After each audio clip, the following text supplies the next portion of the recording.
Olá, eu sou o Marcos Ramon e nesse vídeo eu vou falar sobre criticismo. Esse é mais um vídeo sobre possibilidades do conhecimento.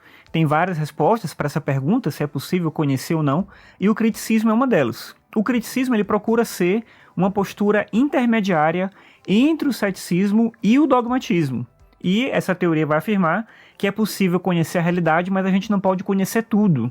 O fundador do criticismo foi Kant. E para o Kant, o criticismo é um método de filosofar que consiste em investigar as fontes das próprias afirmações e as razões em que essas afirmações se estabelecem.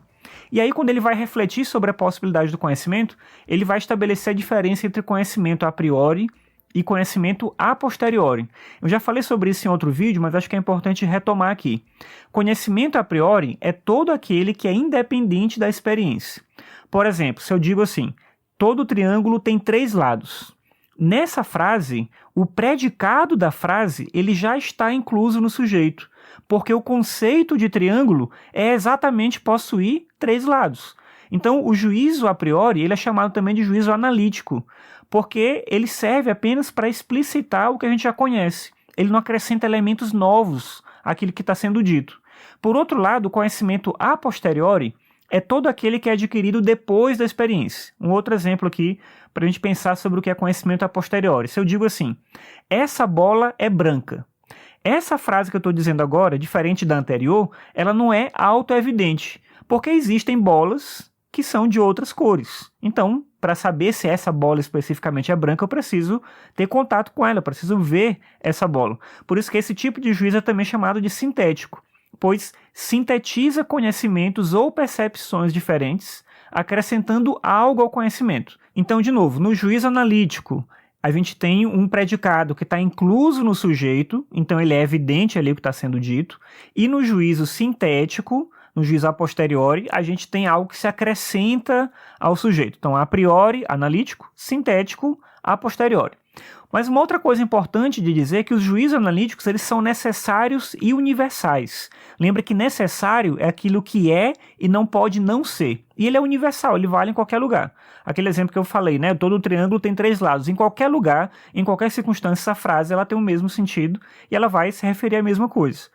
Já o juízo sintético ele é contingente, ele pode ser ou pode não ser. De novo, pegando aquele exemplo lá da bola, né? Uma bola pode ser de qualquer cor. E essa bola que agora é branca, ela pode ser pintada, ela pode mudar. Mas o juízo analítico ele não muda assim de uma hora para outra, né? As coisas elas permanecem do jeito que elas são. Só que o Kant, quando ele vai investigar isso, ele se deparou com um problema.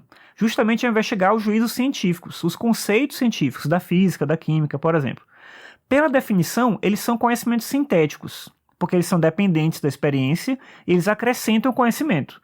Mas, ao mesmo tempo, eles são necessários e universais, que é uma característica do juízo analítico. Né? Uma lei da física, por exemplo, ela não vai mudar por conveniência. Daí ele descobriu que tem juízos que são sintéticos a priori. Os juízos científicos, eles são sintéticos a priori. Então, voltando lá mais uma vez, o juízo analítico ele é sempre a priori.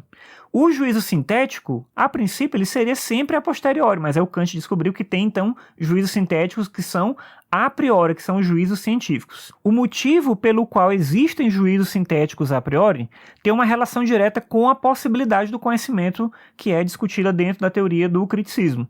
Para o Kant, existem juízos sintéticos a priori porque esse a priori que a gente fala, ele está na gente, ele está no sujeito que conhece, não está no objeto. Efetivamente, se a gente for pensar, para existir conhecimento tem que ter um sujeito e um objeto. No entanto, conhecer não é descobrir como o objeto realmente é. Para o Kant, o conhecimento ele começa sempre com a experiência, com a sensibilidade. Você vê, você escuta, você toca, você percebe as coisas ao seu redor. Mas o conhecimento termina com a junção entre as experiências e as categorias da razão.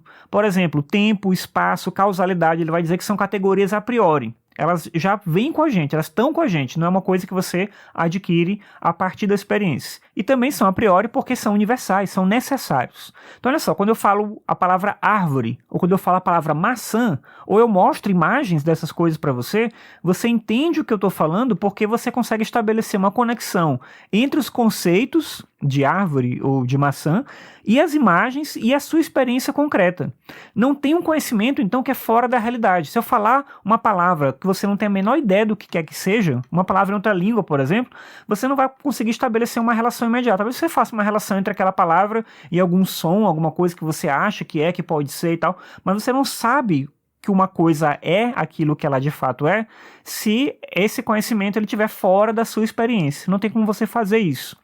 Daí que, para o criticismo, tudo que a gente pode conhecer é o fenômeno. Fenômeno significa aquilo que aparece, aquilo que se mostra. A coisa em si, a essência das coisas, ela vai para sempre ser um mistério. E aí, mais ainda do que isso, o fenômeno que a gente conhece é sempre apenas uma representação que a gente faz da realidade. É uma coisa que é dependente da nossa capacidade limitada de perceber o mundo ao nosso redor. Por exemplo, alguns outros animais, possuem mais audição, ou mais olfato, ou mais visão que a gente. E a gente possui, eventualmente, mais percepções que alguns animais também. Mas, vamos pensar assim, se a gente não percebe o mundo do mesmo jeito que esses outros seres, como é que a gente pode dizer que o mundo é do jeito que a gente vê, que a gente sente, que a gente ouve, que a gente percebe? Quer dizer, é muita presunção acreditar que o mundo é do nosso jeito. Por que não é do jeito deles? Na verdade, o mundo é o que ele é. E a gente só consegue conhecer uma representação do mundo, não o mundo em si mesmo. Essa representação tem a ver com as nossas capacidades cognitivas que juntam aí a nossa sensibilidade e a nossa razão. Então, é só essa representação que a gente pode conhecer. Portanto, a gente não pode conhecer tudo, como querem os dogmáticos, mas também a gente não está privado do conhecimento, como defendiam os céticos, né? A gente pode conhecer, mas no limite da nossa sensibilidade e da nossa capacidade intelectual. Se a gente pensar na ciência, por exemplo, a gente consegue perceber o que ela faz. O que ela faz? Ela amplia a nossa capacidade de percepção, com o microscópio, por exemplo. A gente não consegue ver as coisas num certo nível. Essas coisas estão no mundo, mas a gente não consegue ver num certo nível de tão pequenas que elas são. E aí a gente cria um instrumento, a gente cria um aparelho que permite a gente conhecer mais do que a gente conseguiria apenas com a nossa sensibilidade. Mas o conhecimento, mesmo nesse caso, ainda é dependente da experiência. É uma experiência ampliada pelo instrumento, mas ainda é uma experiência. Então, para o criticismo, um conhecimento puramente abstrato, puramente metafísico, não é conhecimento de fato. O que a gente pode conhecer é tudo aquilo que parte da experiência e que é depois mediado através das categorias da razão. Bem, muito obrigado por você me acompanhar em mais esse vídeo, espero que você tenha gostado da discussão que eu fiz aqui. Tem outros vídeos sobre teoria do conhecimento no meu canal, que é o Conexão Filosófica. Se você não está inscrito, eu peço para você se inscrever, porque ajuda muito. E é isso. Muito obrigado pela sua audiência. Até a próxima. Tchau.